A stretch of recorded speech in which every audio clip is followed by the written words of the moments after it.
Bonjour bien-aimés, alors je reviens vers vous par rapport à ce message que le Seigneur m'a mis à cœur, qui est une fois sauvé, toujours sauvé. Voilà. Nous irons pour cela dans le livre des Hébreux au chapitre 10, versets 26 à 27, où il est dit, car si nous péchons volontairement après avoir reçu la connaissance de la vérité, il ne reste plus de sacrifice pour les péchés, mais une attente terrible du jugement et l'ardeur d'un feu qui dévorera les rebelles. Alors vous comprendrez, bien-aimés, que justement par ce verset biblique que je viens ainsi de vous citer, que tous ceux et celles qui sont en leur âme et conscience en train de pécher, en train de commettre ces abominations aux yeux de Dieu, alors ils finiront dans les temps ardents de feu qu'est la seconde mort. Vous savez, bien aimé, que bien entendu, la première mort, c'est notre mort physique. Lorsque justement le souffle de vie de Dieu quitte notre corps, alors ce corps devient inanimé et ensuite est enseveli. Mais la deuxième mort, c'est lorsque justement l'âme, cette âme que nous avons, ainsi périt, brûle en enfer et pour l'éternité. Donc, nous allons comprendre, bien aimé, par ce prochain verset biblique que je m'apprête à vous citer, quels sont justement ces péchés auxquels le Seigneur fait référence.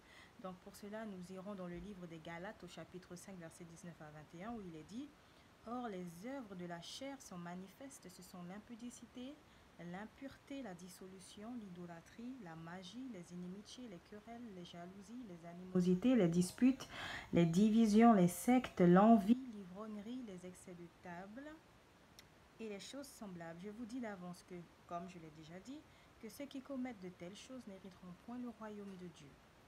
Alors, bien aimé, tout ceci est bel et bien mentionné. Donc, comprenez que si en notre âme et conscience, nous continuons de faire les choses qui sont abominables aux yeux de Dieu, ou alors qu'une fois que nous sommes repentis et que volontairement nous retournons au péché, alors sachez que justement ces péchés-là ne seront plus couverts par le sang de Jésus. Parce que le sang de Jésus qui a coulé sur la croix, justement, parle ainsi, apporte la rédemption à ceux qui, justement, ont hérité de cette malédiction venant d'Adam et Ève quand ils ont justement désobéi à Dieu. C'est ainsi que le péché est entré.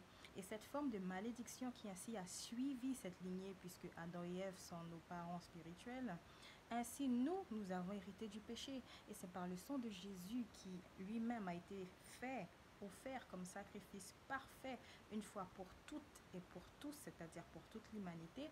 C'est ce sang précieux-là qui justement fait que une fois lavés, nous sommes ainsi débarrassés de tout péché, de toute impureté et ainsi nous aspirons à la vie éternelle.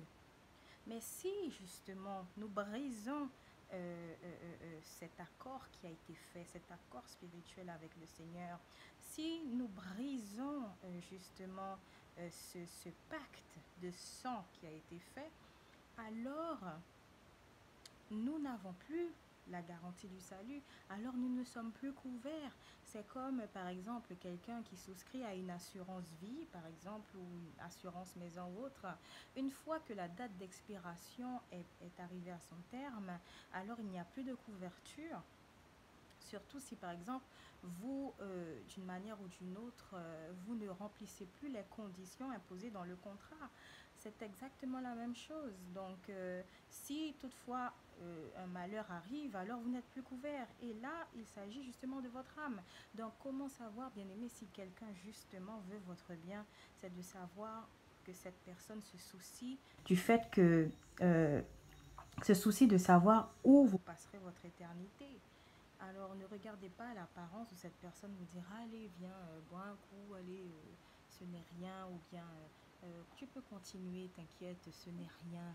Sachez, bien aimé, que ce coup en trop, ou quelle que soit la chose à laquelle vous vous adonnez, le Seigneur peut arriver à n'importe quel moment. Et si justement vous êtes surpris en train de pécher, vous ne vous êtes pas repenti d'un cœur sincère, si vous n'arrêtez pas de commettre ce même péché, alors vous n'avez pas la garantie du salut. Alors vous n'avez pas justement cette confiance à laquelle le Seigneur vous appelle, puisque vous vous faites condamner vous-même.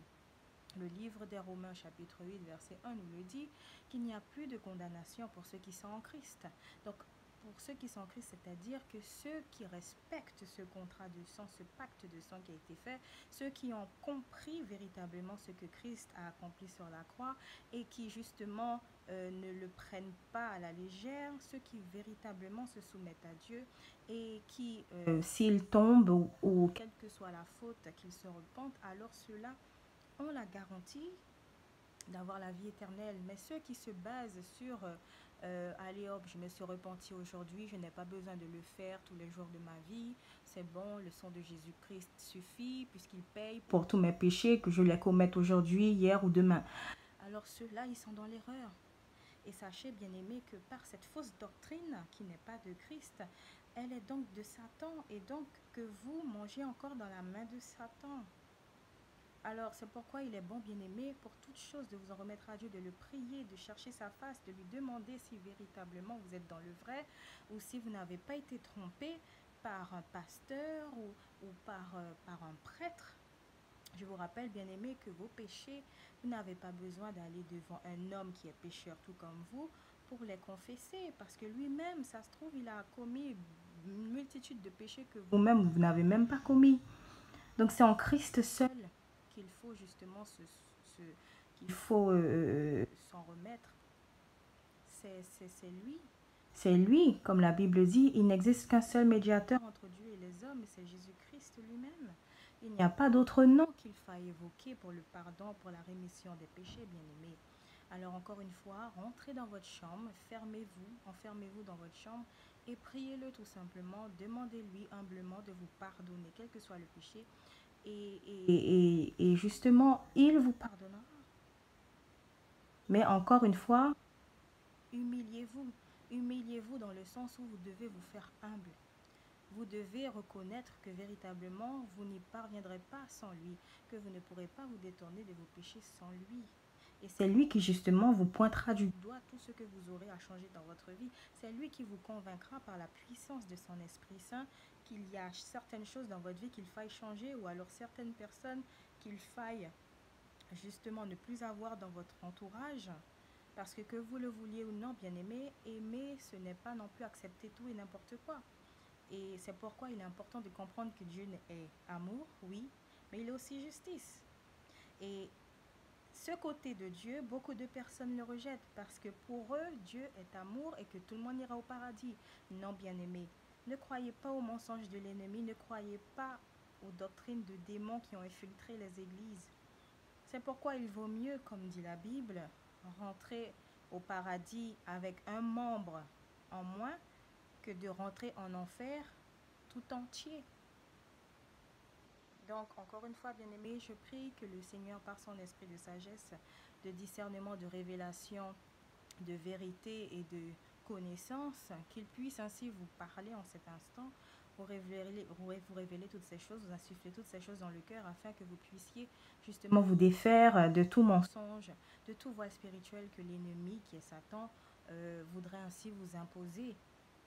Parce qu'encore une fois, bien-aimés, tout ce que vous avez appris, c'est par la tradition des hommes et parce qu'elle se perpétue et que personne n'a brisé cela, que personne ne s'est véritablement interposé, que pour vous, cela est vrai, cela est la vérité. Non, bien-aimés.